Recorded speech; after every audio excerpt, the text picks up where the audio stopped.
अस्सलाम वालेकुम, welcome back. आज हम डिस्कस करेंगे कि फ़िलासफ़ी का जो पेपर है हमारे पास CSSO PMS में, how to attempt that paper. क्योंकि कुछ पेपर्स जो हैं वो बाकियों से ज़रा हट के होते हैं, उनकी टेक्निक्स थोड़ी डिफरेंट होती हैं। So today we gonna discuss about such things के कैसे हमने किसी पेपर को अटेम्प्ट करना है, ठीक है। क्या टिप्स होनी चाहिए, क्या चीज़ें होनी चाहिए जिनको हम माइंड में रखें और उसके अकॉर्डिंगली हम उसको सॉल्व करें। अब इसमें आप लोगों के पास ज़रूर पेपर होगा CSS का, फ़िलासफ़ी का 2020 का। मैं उसी को डिस्कस करूँगी, ठीक है। आपको सिर्फ टिप्स एंड टेक्निक्स बताऊँगी, ट्रिक्स बताऊँगी कि आपने कैसे पेपर को सॉल्व करना है and how to score good marks, कि आपके पास अच्छा स्कोर। क्योंकि philosophy no doubt it's a scoring subject, ठीक है। PMS में भी है, उसमें भी स्कोरिंग है एंड CSS में भी है। सो अब हम देखेंगे कि क्या चीज़ें हैं जिनको हम ऑप्ट करके अच्छा अटेम्प्ट दे सकते हैं। अब इसमें हमारे पास क्वेश्चन आता है, पहला है जी, define philosophy, what is its relationship with religion. अब क्वेश्चन अगर इस तरह का आ रहा है कि आपने डिफ़ाइन करना है फ़िलासफ़ी को, ठीक है, तो इसमें आप क्या करेंगे ना, आपने डेफिनेशन लिखनी है, ठीक है। ये तो डेफिनेट सी बात है कि आपने डेफिनेशन लिखनी है, और ये डेफिनेशन आपने फ़िलासफ़ी की कोई एक दो नहीं लिखनी, आपने स्पेसिफ़िक फ़िलासफ़र्स की डेफिनेशंस लिखनी है, ठीक है। क्योंकि फ़िलासफ़ी को आप डिफ़ाइन करें तो डेफिनेटली छोटी मोटी तो बात नहीं करेंगे ना, आप एक जेनेरिक और इन डिटेल बात करेंगे, ठीक है।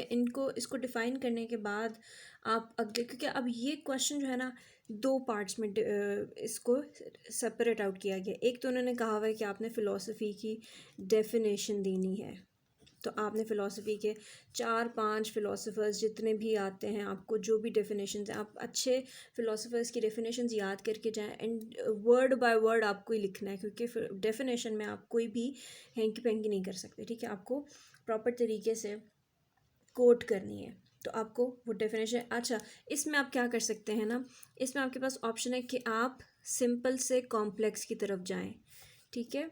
सिंपल टू कॉम्प्लेक्स, पहले आपने कोई बहुत सिंपल सी बहुत इजी वर्ड्स में फ़िलासफ़ी को डिफ़ाइन कर देना है, फिर आपने कॉम्प्लेक्स डेफिनेशन की तरफ जाना है।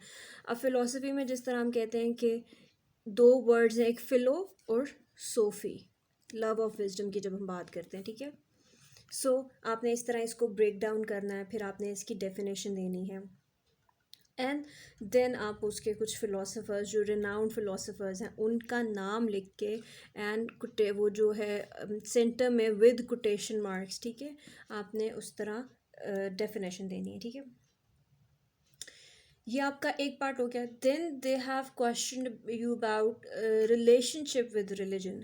अब फ़िलासफ़ी का आपने बताना है रिलेशनशिप विद रिलीजन, ठीक है। अब आपने पहले तो आप रिलीजन बताएंगे, रिलीजन क्या है, फिर आप फ़िलासफ़ी बताएंगे, फिर आपने इनका रिलेशन, बिकॉज ये 20 मार्क्स का क्वेश्चन है, तो आपने इसमें एटलीस्ट 5 to 6 पेजेस लिखने हैं। मैं पेजेस की बात कर रही हूँ, ठीक है। साइड्स जो हैं 5 to 6 साइड्स, ये आपके पास 3 शीट्स आ जाएंगी, ठीक है, फ्रंट एंड बैक, उस तरह करके आपने लिखना है। सही हो गया। अच्छा, अब आपने रिलेशनशिप बताना है, फ़िलासफ़ी का और रिलीजन का रिलेशनशिप आपस में क्या है। इसमें मैं आपको जो है ना रीडिंग मटेरियल भी प्रोवाइड करूँगी कि आपने थोड़ा सा रीड कर लें, क्योंकि मैं तो आपको एक जेनेरिक ओवरव्यू दे रही हूँ ना, बाकी जो है आपने रीडिंग मटेरियल्स आप उसको पढ़ लेंगे तो आपको आइडिया हो जाएगा कि किस तरह अटेम्प्ट करना है। अच्छा, इसमें अब क्या बताएंगे, हम ये बताएंगे कि देखिए रिलीजन क्या है। रिलीजन आपका आपकी वो एक वो चीज़ है जिसमें आपका फेथ आता है, आपका बिलीफ आता है, और ये जिसमें रेवलेशंस आती हैं, ठीक है, और these are given to you by God. इसमें तो कोई चेंजेस की बात ही नहीं है ना, कोई इंटरप्रिटेशन की बात नहीं कि आपको कैसे इंटरप्रेट करना है और कैसे उसको लेके चलना है। रिलीजियस सिस्टम क्या है कि ये दुनिया को बता रहा है, रिप्रेजेंटेशन ऑफ वर्ल्ड को बता रहा है, मिस्टिकल एक्सपीरियंसेस बता रहा है, फेथ बता रहा है, and it is linked with the attitude of knowable या इंटेंजिबल एंटिटीज़ जो हैं उनके बारे में बता रहा है. The particular importance of religion is presented by concepts जिसमें गुड और ईवल आ जाता है, मोरालिटी है, ethics, religious laws, purpose, meaning of life. ये सब चीज़ें जो टीचिंग्स जो हैं ये आपको गिवन है by God. Whereas on the other hand philosophy क्या है, इट्स अ डिसिप्लिन. philosophy जो है वो आपके पास आ जाता है डिसिप्लिन. ठीक है, ये डिसिप्लिन क्या है, जो बता रहा है, जो स्टडी कर रहा है most common essential characteristics and fundamental principles of reality. ये आपको फंडामेंटल प्रिंसिपल्स ऑफ रियलिटी बता रहा है. ठीक है, बीइंग इन कॉग्निशन, ये कॉग्निजेंस के बारे में बता रहा है कि सोचो विचार आप करते हैं तो आपको उसके बारे में बता रहा है. ह्यूमन एग्जिस्टेंस के बारे में आप रैशनली सोचते हैं, relations between man and the world. So, philosophy is usually described as a theory or a science, a form of ideology, a form of human activity, a special way of cognition. ठीक है, अब इसमें difference यही आ जाता है religion का और philosophy का कि religion actually focuses on faith, worship, revelation, और जो फिलॉसफी है ये इंटेलेक्चुअल कंप्रिहेंशन पे बेस करती है. ठीक है, फिलॉसफी जो है इंटेलेक्चुअल कॉम्प्रिहेंशन पे बेस करती है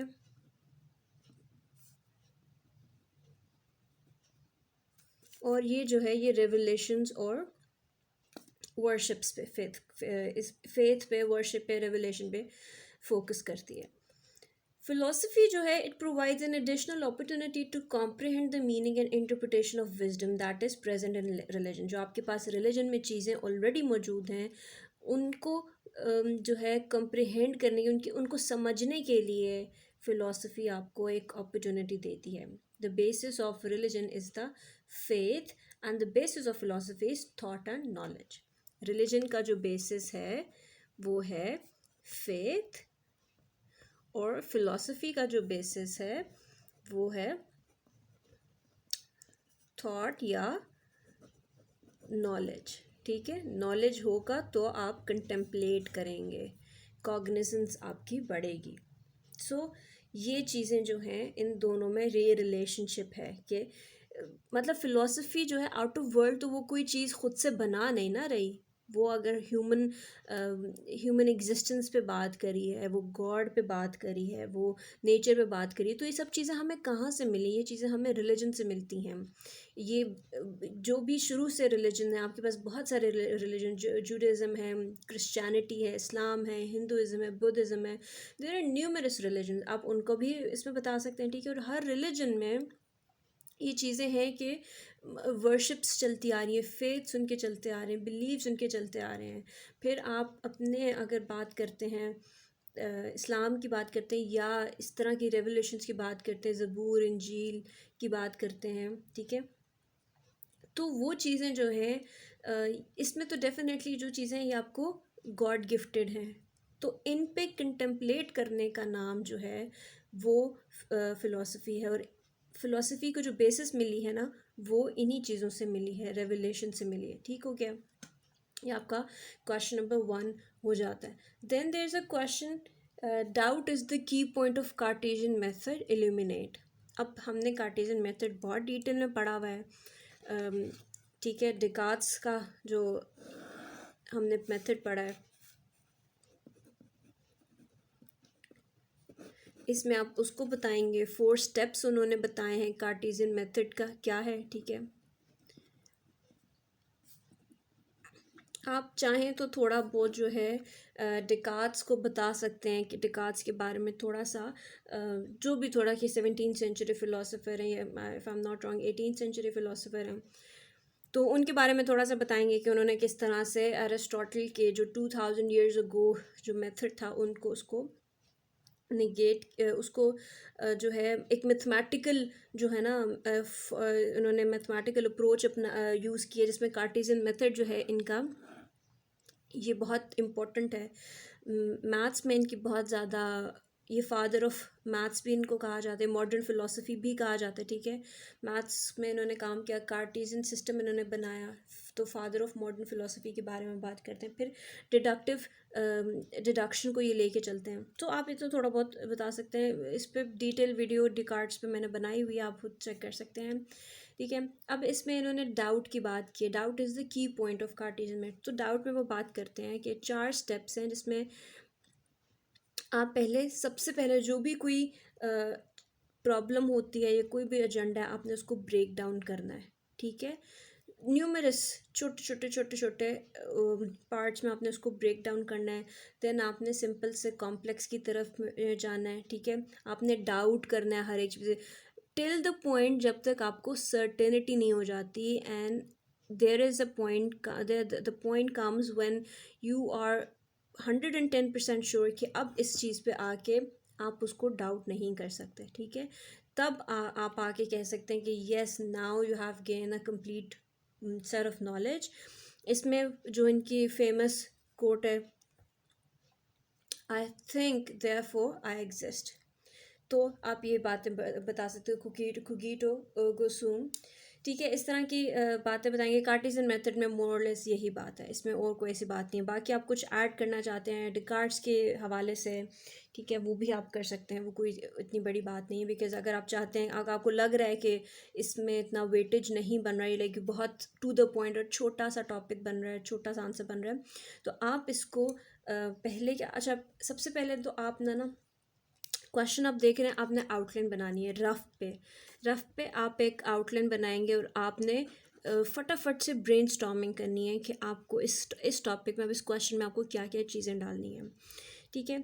आप जब वो ब्रेन स्टॉर्मिंग करेंगे, आपको कुछ पॉइंट्स पता लग जाएंगे, रैंडम जो भी हैं, 5-7 जितने भी पॉइंट्स हैं। फिर आपको पता लगेगा कि अच्छा, इसमें अब ये चीज़ें अगर थोड़ी कम पड़ रही हैं, तो आपने एडिशनल क्या डालना है इसमें। तो you can add a bit of history about Descartes का, थोड़ा सा बैकग्राउंड डाल सकते हैं, हेडिंग्स बढ़ा सकते हैं, ठीक है।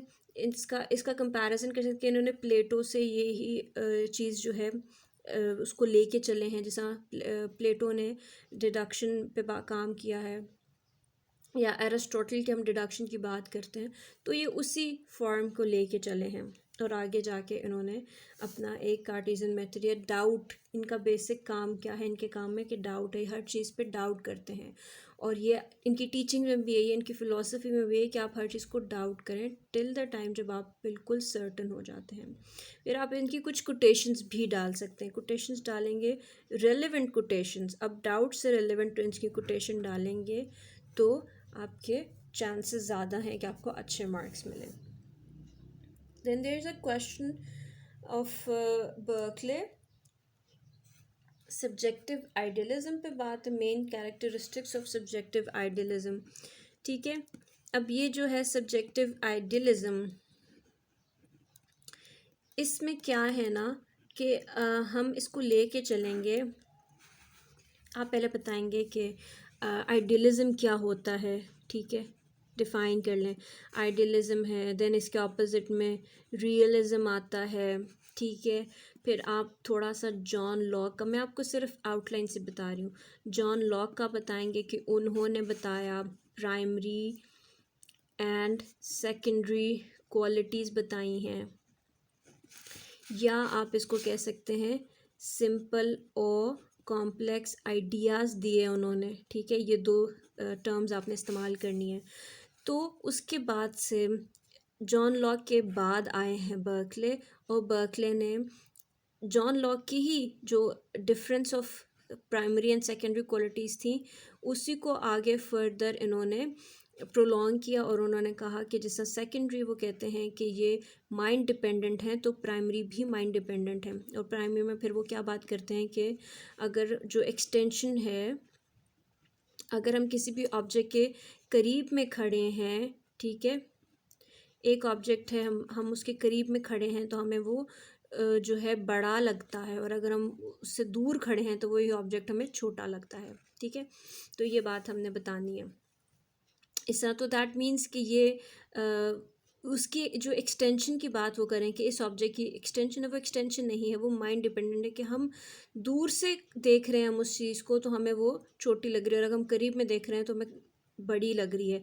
तो अगर ये उसकी प्राइमरी क्वालिटी होती तो वो सेम रहती, वो चेंज ना होती, बट ये चेंज हो रही है। ठीक है, दैट मीन्स कि ये सेकेंडरी क्वालिटी। और उसके बाद फिर वो अपना जो है वो लेकर आते हैं कि सब्जेक्टिव आइडियलिज्म को डिस्कस करते हैं। फिर वो आइडियलिज्म में क्या है कि जो वर्ल्ड है वो जो एग्जिस्ट करता है world independent of material world है। ठीक है, this world is immaterial, immaterial का भी वो वर्ड यूज़ करते हैं।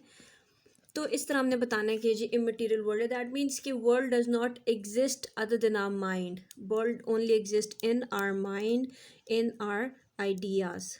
ठीक है, ये बात वो करते हैं। तो इस तरह वो सब्जेक्टिव आइडियलिज्म की बात करते हैं कि अच्छा फिर आपने इसमें क्योंकि अब इनका सब्जेक्टिव आइडियलिज्म की बात हो रही है, तो फिर आप इसमें जब आइडियाज़ की बात कर दी कि ये माइंड डिपेंडेंट है सब कुछ, तो फिर उसमें बात करेंगे एक मास्टर आर्ग्यूमेंट की। वो मास्टर आर्ग्यूमेंट क्या है कि मतलब अगर ये सब्जेक्टिव है सब कुछ के मतलब ह्यूमन बेस्ड है, लोग उसको परसीव कर रहे हैं तो ही हमें उसकी परसेप्शंस मिल रही हैं, अदरवाइज़ नहीं मिल रही। तो क्या होगा कि जब हम उसको परसीव करना छोड़ देंगे तो क्या ये दुनिया एग्जिस्ट करना छोड़ देगी या वो चीज़ें एग्जिस्ट करना छोड़ देंगी? तो यहाँ पे वो मास्टर आर्ग्यूमेंट देते हैं कि नहीं, हम परसीव कर रहे हैं बट हमसे भी बड़ा एक परसीवर है जिसको वो गॉड का नाम देते हैं। And if we have stopped perceiving that means God is still there to perceive those things.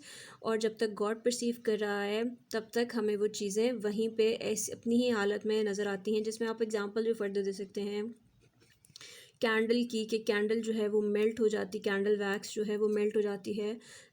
अभी हमने कैंडल लिट की है और आफ्टर एन आवर हम आके देखते हैं तो कैंडल मेल्ट होगी, जबकि हम वहाँ पे मौजूद नहीं थे, हम उसको परसीव नहीं करें, तो कैंडल कैसे मेल्ट होगी? उसको तो उसी हालत में रहना चाहिए था। ठीक है, तो लाइक उसको गॉड परसीव कर रहे हैं, इसलिए जो है ना वहाँ पे वो चीज़ अपनी चेंज कर रही है शेप। ठीक है, या if you talk about any other room, कि हम अपने रूम को जिस हालत में छोड़ के जाते हैं हमें उसी हालत में वो मिलता है, तो इसका क्या रीज़न है? हमें वो चीज़ें क्यों नहीं चेंज होती जबकि हम वहाँ पे मौजूद ही नहीं हैं? तो या हम अपने कमरे के अलावा कहीं और देख रहे हैं कि वॉल के दूसरी साइड पे क्या है, तो वो चीज़ें कि जी उस वक्त उन चीज़ों को गॉड परसीव करें, इसीलिए वो अपनी असल हालत में मौजूद हैं। तो आप ये थोड़े से आर्ग्यूमेंट, काउंटर आर्ग्यूमेंट्स दे सकते हैं। तो ये आपका सब्जेक्टिव आइडियलिज्म हो गया।